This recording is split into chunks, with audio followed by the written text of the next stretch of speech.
Hey everybody, Mr. Murphy here. I'm going to go through chapter 16. The last one was a little long-winded, I know, so I'm going to try to do this kind of quick, which means I will be skipping over some things. Just know that that is because it's less immediately relevant to our lives, although it's all good information and interesting stuff to look into. So we're talking about phylogenetics. And when we talk about this, phylogeny is the evolutionary history of the relationships between organisms, and a phylogenetic tree is just basically a diagram to help depict that. On these diagrams, the line represents the passage of time, so it's a very important thing to recognize. And anytime you have a split, we call that a node, and that represents basically some common ancestor that would lead to the divergence of two different organisms, and that'll make more sense as the examples include different things. And so each descendant population gives rise to a new lineage, and so we have all these different nodes here representing a different selection of end result organisms, or not necessarily organisms. So a phylogenetic tree could be like all of life, and that's kind of a cool thing. If you look up phylogenetic tree or just Google tree of life and click images, you'll find some cool representations of all the different organisms on the planet and how they are related to each other. You might be looking at major groups of, like the next slide, we'll look at humans and different apes. Might be looking at closely related species, individuals, populations. You could be looking just at particular genes as well using a phylogenetic tree. So sometimes it's just like, okay, let's look at hemoglobin is a common gene that's studied through phylogenetics as something that is prevalent in so many different types of organisms. So here's an example, and we see these different organisms here. And what this represents, what this is telling us, is that chimpanzees and humans have some common ancestor that exists at this node somewhere around 5 million years ago, and that the break-off of the path that would lead to both chimpanzees and humans from the path that would lead to gorillas happened before that, sometime like 7 million years ago. So the way we should read that is that humans are related to all of these organisms, just to varying extents. Humans and chimpanzees are more related to each other than they are to the gorilla. However, humans, chimpanzees, and the gorilla are all equally related to the orangutan, because for all three pathways, you have to go just as far back to reach the common ancestor that would branch off to lead to orangutans. So that's make sure that what I just said makes sense, and I'll say it one more time. Humans, chimpanzees, and gorillas are all equally related to the orangutan, as in the gorilla has just as much relation to the orangutan as a human does or a chimpanzee, because all three of those converge and have to go back to an equally distant period in time ago in order to lead to the path that leads to the orangutan. So you have to be careful with how we read these, because it's easy to make some assumptions that are not actually being depicted by the phylogenetic tree. Now, those splits can happen for a variety of reasons. Speciation events, so we look at different reasons why species get, or by groups of populations get separated and then are allowed to experience differences in their selection that lead to greater and greater changes. It could be a gene duplication event if you're looking at genes, for instance. So if you're looking at a gene level thing, there's different genetic events that could denote when a notable split has occurred, or a transmission event for if you're looking at viral lineages transmitted through host populations, that you tend to see major divergences happening when that virus is then transmitted to a new individual who that virus is now existing in a different environment than the other little viral particle that was also made at the same time but ended up in a different host. And another important thing to understand about phylogenetic trees is that the orientation, the vertical layout of this is irrelevant. You could rotate any of these nodes around, put humans above chimpanzees, and it makes no difference in terms of what this is actually representing. You often see these represented in a way where humans are sort of like the one that's at the top, and I don't always like that, because it kind of implies, or at least it supports that assumption that, like, yeah, humans, we're the most evolved. No. Humans, chimpanzees, gorillas, orangutans, they all exist today. For now. And in terms of evolution, they've gone through the same length of time and just experienced it differently because of selection. So some terminology. A taxon is a group of species that we designate with a name. A clade is a taxon that consists of all the evolutionary descendants of a common ancestor. And so you can identify a clade by picking a point on the tree and tracing all the descendants from that. So here we have, mammals, which would be the taxon here. The clade, you could also call this a clade. This is where it gets a little confusing because of the definitions of these words and the scalability of them. You could also look at the relationship between these different taxons, so like the mouse and chimpanzees, to this other group here as part of a larger clade that is all the descendants from this common ancestor. Or you could look at all the descendants from this one, or all the way back to the beginning. So the terminology gets a little confusing. But just when you see those words thrown at you, taxon is referring to a group of species that we have like given a specific name. So mammals, for instance, whereas a clade is talking about just everything that shares this common ancestor. Sister species are ones that are the closest relatives to each other. So like in this one, the mouse and the chimpanzee are sister species to each other. The crocodile and the pigeon are sister species to each other. None of the other ones have a clear designation of sister species because all of the other ones are individual branches off of this. So again, terminology can get a little bit confusing, but don't read into it too much. It's just a way to sort of hone in on what we are specifically looking at or talking about in a given example. So on the AP test, for instance, they might throw some of these words at you. Don't get confused by it. It probably has the meaning that you would assume it does, even if you hadn't thought too much about the terminology. So before the 1980s, these were used pretty much exclusively in evolutionary biology. However, with technology and the Human Genome Project, and now the fact that you can just hop on the internet and search through the genome of countless organisms, it has a lot more use in terms of medicine, physiology, behavior, ecology, lots of different ways in which we can use phylogenetic trees to help us to understand a lot of different things about the world, both natural and human world. So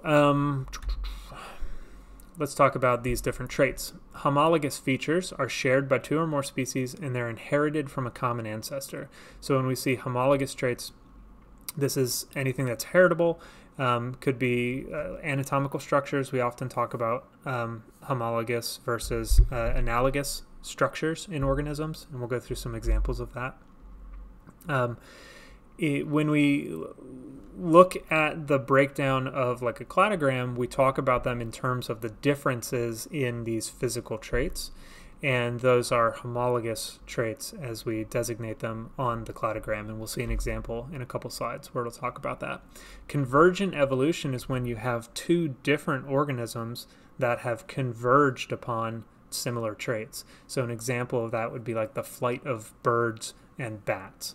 Birds and bats, yes, they have a common ancestor, but that common ancestor didn't start the whole wing thing that would lead to both of them. Instead, birds developed flight on their own pathway. Bats, within mammals, would develop flight in their own way, but they're convergent in the sense that they both ended up with the idea of flying. And so again, terminology to represent these things. And actually I have a picture here. So the bat wing and the bird wing, fundamentally different. Ultimately the same. This is where it gets a little confusing. Ultimately the same bone structures, but the development of flight was an example of convergent evolution. The bones are homologous, the wings are not. So having wings is an analogous structure between bats and birds because it serves the same purpose but developed independently. Whereas the homology of it is the fact that, yeah, if you were looking at the bones inside of a bird, they look different, but they have the same genetic origin as the bones in a bat. So we all, 350 million years ago come from the same ancestor at the beginning of mammals. All right, so when we look at these different groups, we also use words like in-group and out-group. Creating a cladogram, I'll just cut to the example here. The lamprey here is the out group. All of these other ones are considered the in group. It's totally arbitrary. it's not just like we can pick anyone and say it's the outgroup, but when we created this cladogram, we decided that all of these organisms here in the in-group shared some number of these different synapomorphies, some number of these different physical traits. And just on the basis of which physical traits we chose, the lamprey is the odd man out, is the one that doesn't fit into that group. So don't get thrown off by this terminology either. This is something that the AP test could ask you about. They could present to you a cladogram like this, or a tree like this, that they're saying, oh, which one is the outgroup? Just the outgroup is whichever one is least like the other. So look at the information and say, oh, well, I mean, we're looking at jaws and lungs and scales and claws and feathers and gizzard. Lamprey doesn't have any of that. That's the outgroup. I just throw that out there because I could totally see that being something where, like, you start thinking, like, that's too obvious. It has to be something else. No, it's this. It's the lamprey. It's the outgroup. When we look at, let's see, morphology is what these cladograms are largely based off of, but there's limitations to this. So there's some organisms that just don't show a lot of morphological differences. You know, if you're looking at salamanders in the Mississippi Delta, you could have fundamentally different species of salamander, but if you put them next to each other, they look identical. And the reason for that is because they all live in the same place, and so they're selecting for very similar traits, but there may have been some long ago separation of these things, that they are developing important chemical and genetic differences, but they just don't express themselves in terms of the morphology, the physical makeup of those organisms. So morphology definitely does have limitations, and that's why sort of the advent of new technologies, genetics is really our key to understanding the relationship between organisms to a much deeper extent today. When we look at different morphological things, developmentally, the development of different structures within organisms. So here's a sea squirt larva, and it has a neural tube and a notochord, which is very homologous to a lot of the different structures that we see in a whole bunch of different organisms. And so we can look at the developmental pattern of organisms to understand their lineage and understand their similarity. Here's a frog larva, and you see the same structures highlighted within that. Two very different organisms, but you know, they're developing the same fundamental structure inside, which points to probably a pretty important relationship between those two organisms. Okay. Yeah, here's the differences between a sea squirt and a frog, right? Cool. Behavior is another one. So some traits are obviously learned, and they don't represent a evolutionary relationship. So like bird songs are learned behavior, whereas other traits are specifically tied to the genetics. And that comes down to the structures that are, you know, creating the ability to make these different sounds and things like that. So when it says bird calls, you know, all birds genetically have, I don't know, vocal cords, that are allowing them to generate those different sounds, but the specific pattern of those sounds are going to be a learned trait. Whereas for frogs or other things, perhaps it is not a development of sort of a learned pattern of how to do that, but rather the strictly like you've got the little croak making machine and it does its job. Molecular data, like I said, this is where sort of this is all exploding and giving us a much better understanding of the relationship between things, because now we can actually look at the DNA and we can evaluate the changes in the DNA, and we can look at the patterns of relatedness on a variety of genes between different organisms to understand more about the key points in their evolutionary history where we saw diverging events that led to sort of the development of fundamental different phenotypic changes in organisms. Cool. All good examples. Excellent. So applications of this, it can help you to understand the origin and evolution of traits, but it can also be used in different science fields, including medicine, studying viruses. It can be used to understand crossing of flowers and the compatibility between different flowers. You know, I always do talk about in class, like, florists are genetic masterminds. I mean, to be creating different types of flower arrangements and crossing different flowers together It's very Mendelian at the end of the day, that you are actively choosing sort of which of these different species to bring together, and it doesn't always work. So having a deep understanding of sort of the compatibility between different species, and then also understanding not just are they compatible, but will this create what it is that I seek to create. Phylogenetics can actually help with that as well. Zoonotic diseases. So we see, COVID obviously is a good example. We should add to this slide, but different infectious organisms that are getting transmitted between different types of animals. Phylogenetics helps us to understand sort of the pathway of these different things, and we can see, in the early days of COVID, you heard a lot about this, but it is still ongoing research about sort of, what were the animal vectors that led to the outbreak of this virus, that it crossed over into humans, and avian flu and swine flu and things like that. Bats as huge vectors for a whole bunch of different viruses. There's a lot that phylogenetics can help us to understand about these things. So, yes. More examples of phylogenetics. I'm going to kind of skip through this. I talked about this a little bit in the last video, but the idea of a molecular clock is the average rate at which a given gene or protein accumulates changes. And this is huge because this tells us on a chemical level sort of what do we expect to be the number of changes over a period of time. And so that way when we look at like, two genes that are coding for the same thing in two different animals, so like hemoglobin in a cow versus humans, we can look at the genes coding for those two proteins that are serving the exact same purpose. And we can look at the differences between them. And because we have an understanding of the rate at which these chemical changes and mutations are going to occur, we can work backwards to figure out how long ago did the divergence that would lead to these organisms actually occur, which is pretty awesome that we can hone in on specific time ranges for the diversity of organisms on the planet today, purely using chemistry. This was first used to estimate the time of HIV entering into human populations, and since then has been used in a whole variety of ways. So that's pretty cool. All right. The last little bit is just understanding the biological classification system, which is not like well taught, I feel like, anymore.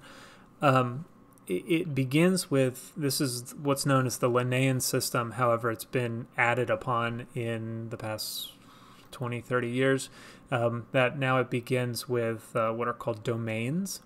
And the two domains are eukarya and prokarya, and the prokarya leads to archaea and bacteria, and the eukarya is the eukaryotes, the nucleus and organelle having organisms. And then we break down into kingdoms, phylum, class, order, family, genus, species. You don't need to memorize that, but just I feel like it's a good little bit of information to at least be generally aware of in terms of how we classify different organisms. But all of that is really being shaken up by our advanced understandings of genetics and our ability to analyze differences between organisms. Because while, yes, we can look at, annelids, which are like earthworms, and chordata, which is the spinal cord, larger, animals that include mammals and reptiles and birds and stuff. And we can see significant differences between them. It's not like there was some magic day where those two things split apart from each other. It's all much more just casual and slow change that's occurring. So it's like everything we've talked about in biology, where we can give words to it, but also understand that if you dig deeper, it's gonna get a little crazy. So that's why just include that here at the end. So if you have questions, let me know.